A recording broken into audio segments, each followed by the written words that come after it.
Assalamualaikum warahmatullahi wabarakatuh. Perkenalkan, nama saya Abdurrahman Aziz. Nama saya Cut Menijai. Nama saya Asep Mulyana. Kami dari kelompok 1 akan memaparkan dan menjelaskan tentang ruang lingkup ekonomi, masalah-masalah ekonomi, serta manfaat ilmu ekonomi dan metodologi ilmu ekonomi, serta perkembangan ekonomi mikro-mikro. Ekonomika pengantar 2, kelompok 1, Abdurrahman Aziz, Asep Mulyana, Cut Menijai. Pertemuan ke-1, ruang lingkup ilmu ekonomi. A. Tujuan pembelajaran. Adapun tujuan pembelajaran yang akan dicapai sebagai berikut. 1. Mendeskripsikan pengertian ilmu ekonomi. 2. Mendeskripsikan masalah-masalah ekonomi. 3. Mendeskripsikan barang dan jasa. 4. Mendeskripsikan barang ekonomi dan barang bebas. 5. Mendeskripsikan barang akhir, barang modal, dan barang antara. 6. Mendeskripsikan manfaat ilmu ekonomi. 7. Mendeskripsikan metodologi ilmu ekonomi. 8. Mendeskripsikan ruang lingkup ekonomi. 9. Mendeskripsikan perkembangan teori ekonomi mikro makro. B. Uraian materi. 1. Pengertian ilmu ekonomi. Menurut Prof. P.A. Samuelson mendefinisikan ilmu ekonomi sebagai berikut. Ilmu ekonomi adalah suatu studi bagaimana orang-orang dan masyarakat membuat pilihan dengan atau tanpa penggunaan uang, dengan menggunakan sumber daya yang terbatas tetapi dapat dipergunakan dalam berbagai cara untuk menghasilkan berbagai jenis barang dan jasa, dan mendistribusikannya untuk keperluan konsumsi sekarang dan di masa datang. Menurut Sadono Sukirno mengatakan bahwa ilmu ekonomi menganalisa biaya dan keuntungan dan memperbaiki corak penggunaan sumber daya. Menurut Mankiw mengatakan bahwa bagaimana masyarakat memanage sumber-sumber daya yang langka atau terbatas.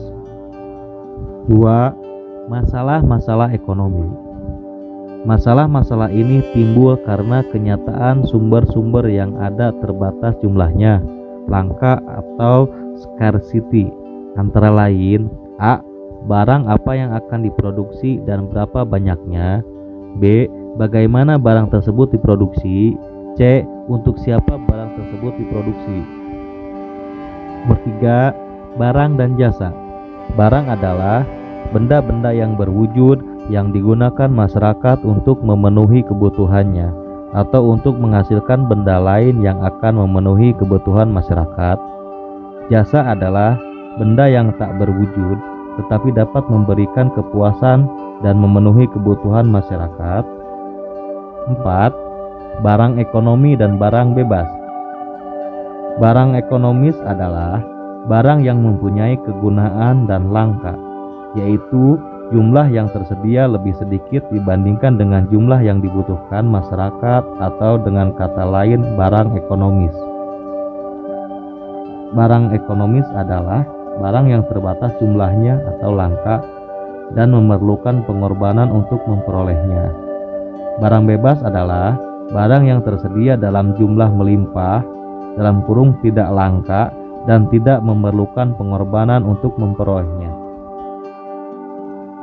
Barang akhir, barang modal, dan barang antara. Barang akhir adalah barang yang dihasilkan oleh berbagai kegiatan ekonomi dan dapat digunakan untuk memenuhi kebutuhan masyarakatnya. Sedangkan barang modal adalah sebagian barang yang dihasilkan bukan untuk memenuhi langsung kebutuhan konsumen, melainkan digunakan untuk menghasilkan barang-barang lain. Barang antara adalah barang-barang yang belum menjadi barang akhir dan dapat diproses lagi sebelum digunakan oleh konsumen. Manfaat ilmu ekonomi. A. Memperbaiki cara berpikir yang membantu dalam pengambilan keputusan. B. Membantu memahami masyarakat. Yang C. Membantu memahami masalah-masalah internasional. D. Bermanfaat dalam membangun masyarakat demokrasi. 7. Metodologi ilmu ekonomi. A. Teori ekonomi adalah pernyataan atau sekumpulan pernyataan tentang sebab akibat aksi reaksi. B. Model ekonomi merupakan pernyataan formal sebuah teori. C. Metode deduktif adalah metode pengambilan keputusan untuk hal khusus berdasarkan kesimpulan yang bersifat umum. Sedangkan metode induktif adalah mengambil kesimpulan untuk hal-hal umum dari hal khusus. D. Ceteris paribus dan fallacy of compassion. E. Ekonomi positif atau pandangan positif dan ekonomi normatif atau pandangan normatif. 8. Ruang lingkup ekonomi. A. Ekonomi mikro adalah bagian ilmu ekonomi yang menganalisis mengenai bagian-bagian kecil dari keseluruhan kegiatan perekonomian. Aspek yang dianalisis dalam ekonomi mikro adalah 1. Interaksi di pasar barang. 2. Tingkah laku pembeli dan penjual. 3. Interaksi di pasar faktor produksi. B. Ekonomi makro adalah ilmu ekonomi yang mempelajari atau menganalisis seluruh kegiatan perekonomian bersifat global atau agregat dan tidak memperhatikan kegiatan ekonomi yang dilakukan oleh unit-unit kecil dalam perekonomian.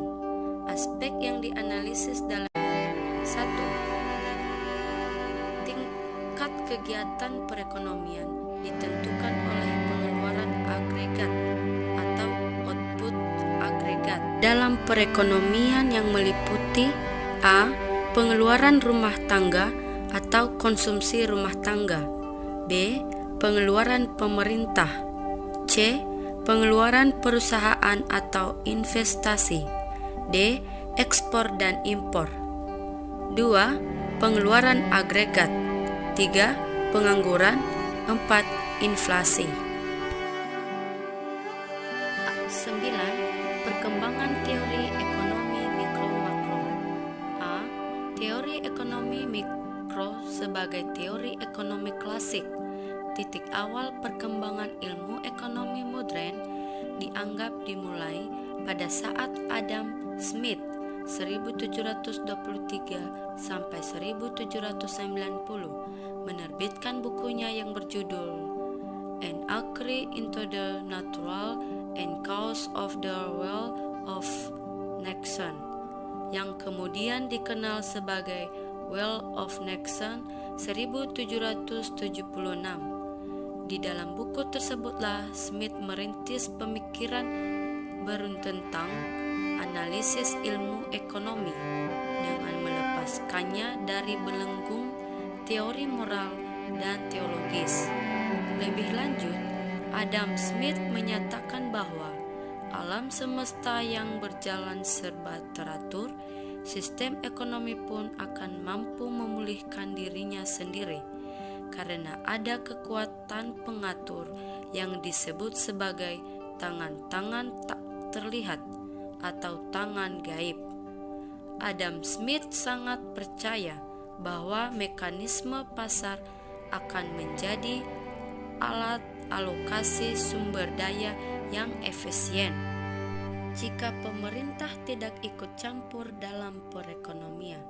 Seorang ekonomi Prancis, Jean Baptiste Say 1767 sampai 1832 mematangkan pemikiran Smith dengan melontarkan pendapat yang sekarang dikenal dengan hukum Say. Say law supply creates its own demand.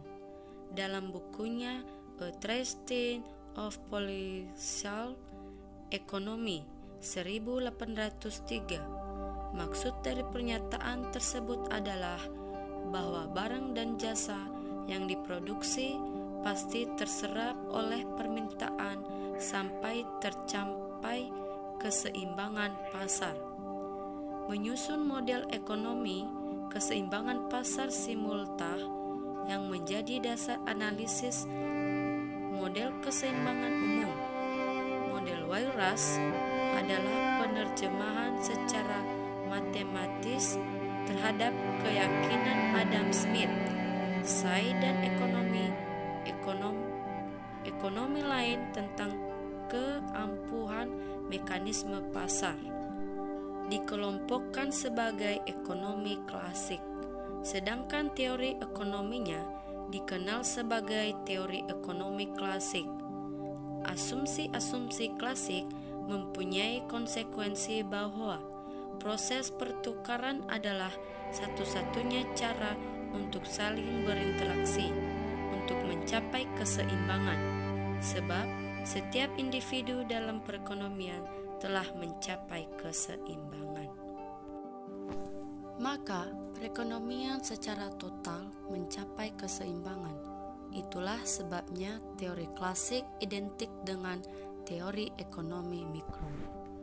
Karena permintaan relatif tidak terbatas berdasarkan hukum Say, maka masalah sentral perekonomian adalah penawaran, baik penawaran input maupun output. Karena itulah ilmu ekonomi klasik dikenal sebagai ilmu ekonomi yang sangat menekankan sisi penawaran. B. Revolusi Keynes. Lahirnya teori ekonomi makro sebelum terjadinya kelesuan perekonomian dunia pada tahun 1929 sampai 1933 yang dikenal dengan depresi besar. Ilmu ekonomi tidak mengenal dikotomi mikro-makro. Fokus pembahasan ilmu ekonomi pada masa sebelum depresi besar adalah perilaku individu dalam rangka mencapai keseimbangan. Untuk analisis keseimbangan umum digunakan model Weierstrass. Sayangnya, depresi besar membuyarkan keyakinan terhadap hipotesis ekonomi klasik, sebab depresi besar terjadi dalam jangka waktu yang lama, 1929 sampai 1933, dan menimbulkan masalah-masalah besar.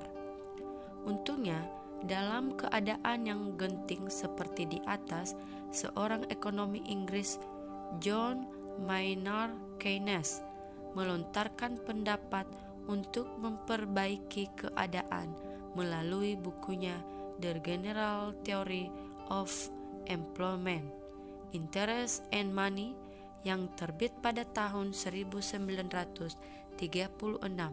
Dalam bukunya yang lebih dikenal sebagai The General Theory, Keynes menyampaikan dua hal pokok. Yang pertama adalah kritik ilmiah terhadap kebenaran hipotesis klasik tentang keampuhan mekanisme pasar yang dipercayai sejak zaman Adam Smith. Menurut Keynes, kelemahan teori klasik adalah lemahnya asumsi tentang pasar yang dianggap terlalu idealis dan terlalu ditekankannya masalah ekonomi pada sisi penawaran. Yang kedua adalah usulan pemulihan dengan memasukkan peranan pemerintah dalam perekonomian dalam rangka menstimulir sisi permintaan.